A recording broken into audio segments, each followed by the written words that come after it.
All right, my friends, I'm super excited for this one. Triggers, flooding, and anchors. So, a lot of people know the term triggers. We hear this in the addiction world. A lot of people talk about this in like their relationships. Like I was having a conversation, I got triggered.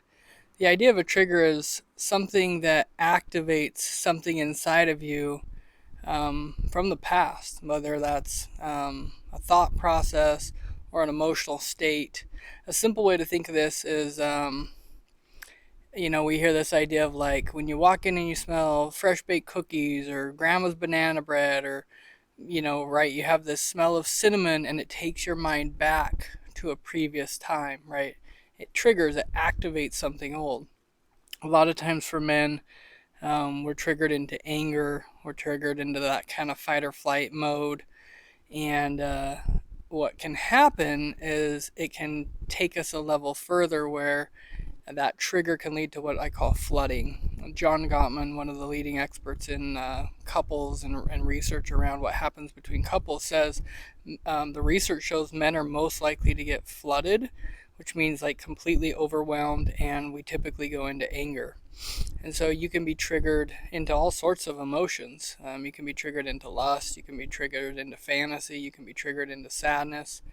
So often we are feeling emotions in the present day that are bigger than the situation that happened. So, an example I like to use of a trigger is actually a trauma trigger. The idea of, let's say, like a Vietnam vet, right? He's been out in the jungle, he's been shot at, he's been in danger, and right, he's learned that when there's loud noises, you get down on the ground and you take cover, right? So the vet returns home and he's at the grocery store in the parking lot, and someone pushes a cart into another cart, and that loud banging noise activates inside of him that fight or flight response. And all of a sudden, he's in panic and he's like trying to hide behind another car. Like he feels like he's getting shot at, even though he's not actually getting shot at, right? So he's been triggered into that emotional state. And the concept of PTSD is like that it overtakes you. It's that flooding feeling. And so, one of the things with flooding is so often when we're in that flooded state, nothing we're doing is conscious, it's all reactive. And the things that come out of our mouth or the things that we do are what we've trained our subconscious mind to do. So, for some of you, you get triggered emotionally and you turn to sex. Maybe you turn to porn. Maybe you turn to video games or alcohol or any number of unhealthy things. There can also be obviously some positive triggers where certain things happen and it triggers us into a mood of sorts, right? But what I want you to start to be aware of, and probably many of you already know this, what are your triggers? What triggers you and what do they trigger you into, right? What are you most inclined to get taken out by emotionally or thoughts? And at a later time, we'll go deeper into the different types of triggers. But for now, what we want to start to notice is what can trigger you into anger, what can take you out, and that flooding concept, right? A flood, if you think of like a flash flood, like I know a lot of that's happening recently in Europe. I live in St. George. In Zion, there's been some flash floods. And all of a sudden, this flood of water comes and it can be very destructive. It can take out cars and buildings and roads and all sorts of things, okay? So what we want to do is we want to take the reason why triggering happens and we want to flip it up on its head. We want to use the neuroscience in a positive way for ourselves. And so the brain in a trigger and flooding, it's been trained to dump an emotional state. There's internal kind of body chemistry, right? And all of a sudden we're activated. And so in the previous video, right, when we talked about activating strength, right, going back and getting into confidence, right, we're bringing up a memory, we're activating something, we're triggering our mind intentionally to bring in a positive state. And so the way anchoring works is we want to build something that we can intentionally do that triggers us in a positive way, that anchors us into who we really are. So if you think of an anchor, right, like a boat, it holds a boat steady. And so you think of a flood coming, or this wave of water comes rushing, and a boat that is anchored well won't be taken out. It'll stay steady. And so let's say you're going into an uncomfortable situation that you know has a potential to upset your emotions. Maybe it's a certain type of conversation with your spouse, money or sex or kids or whatever, but you know every time this conversation comes up, I trigger or she triggers me or both or whatever, right? We want to create something where you can do it beforehand and during that gets you into a better state to not get taken out, right? So you're this steady boat that's not emotionally pulled all over the place.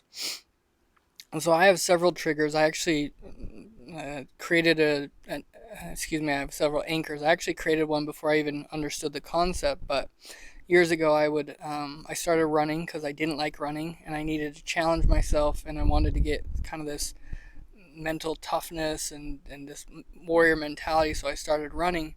And towards the end of the run I would start to bang on my chest, right?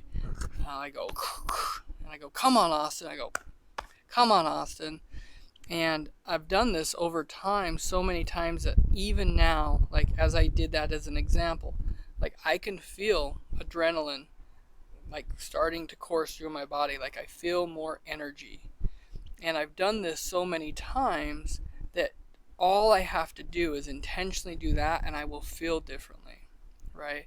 I've created other anchors, other situations. I've been in a situation where like in speaking in front of a large group, and I know like all of a sudden in can creep in worry, like if I see someone not paying attention or they're nodding off and I'm I'm sharing this talk or whatever, and then my mind is starting to feel like anxiety and like fear and whatever, right? So I have these little triggers that I can do that bring me back into a state of confidence where I'm not taken out by that trigger and that flood, and now I'm talking in front of a bunch of people and I'm anxious and worried and whatever, right? And so this concept of anchoring, I'm really excited to help you learn and then begin to train yourself. This is something we're going to want to do again and again. So guys that have come into my programs, like you're familiar with this, thump, thump, rise, right? And we do that during certain empowering situations, teaching the mind that when this happens, it gets us into a different state, okay? So what I want you to try to be aware of over the next few days is what triggers you.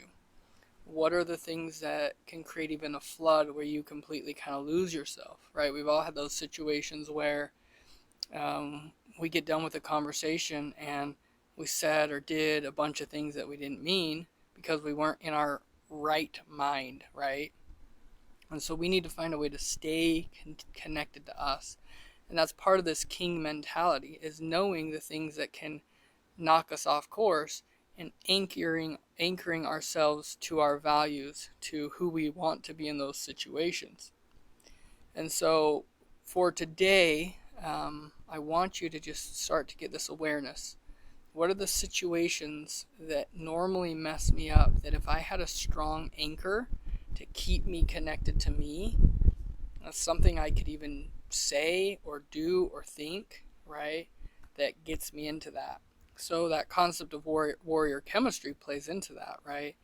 If I can activate that warrior chemistry, that empowered state of confidence, that fierceness, that fighter inside, right, that warrior inside, that king, if I can do that on a consistent basis, right, if I can sit in my driveway and before I walk in the door and engage with my wife and kids, I can activate that energy inside of me like in an instant.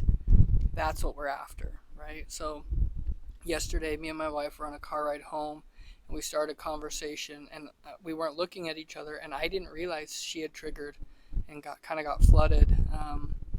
And some things started to happen that normally would have, like, I'm aware it would have taken me out. Like it used to would have messed me up. I would have triggered and then we would have just been reacting to each other, right?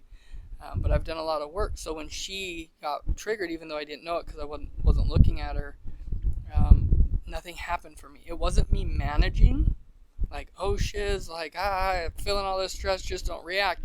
Like, nothing happened for me internally. I didn't flood, I didn't trigger. I was anchored into myself and my values and how I wanted to interact with her. So when I realized she was triggered, I was able to slow it down and go, oh, hey, sorry, I didn't realize that was happening for you. Right, and we were able to calm it down or whatever. So these are the things we want to work on. These are the things we want to practice. We will be doing exercises of creating anchors, but the first goal is to be aware of where you want to anchor yourself. What do you want to be able to anchor yourself to? What emotional state? What mindset? What mentality? What maybe spiritual space you want to be in as you go throughout your day? And so I love this one for me when I need to get into a space of power, a space of confidence. I don't have to, do 50 affirmations that I may or may not believe. I do that and my body goes, oh, this is the way we feel, and my mind follows. Okay. So I hope this is helpful. I'd love to hear your thoughts on this concept of triggers, flooding, and anchoring. And what we're working towards is where the things that used to trigger us no longer trigger us. The things that used to create a flood of emotion don't create that flood and that destruction, where we're able to more and more frequently stay steady with the king we're meant to be, where we're able to be confident, where we're able to be clear, right? Having that clarity of who we are and how we want to interact. So I'm excited to hear your guys' thoughts on this, and as we continue, introduce you guys to creating triggers for yourself.